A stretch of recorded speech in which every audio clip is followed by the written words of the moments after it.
Lesson 2, Chromatography Lab.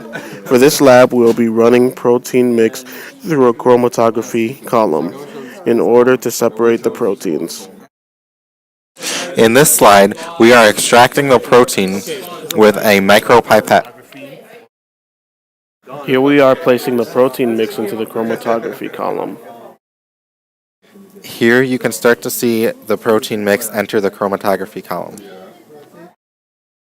The protein mix is a reddish-orange color because it is made of hemoglobin and vitamin B12.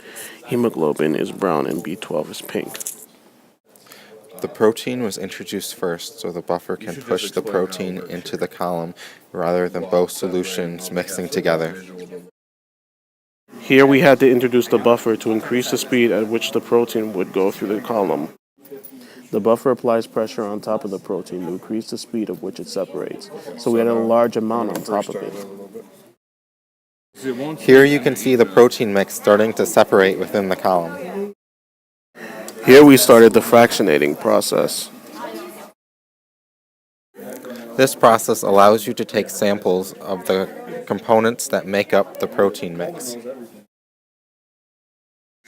The peak fraction is the well with the most concentration of the specific protein.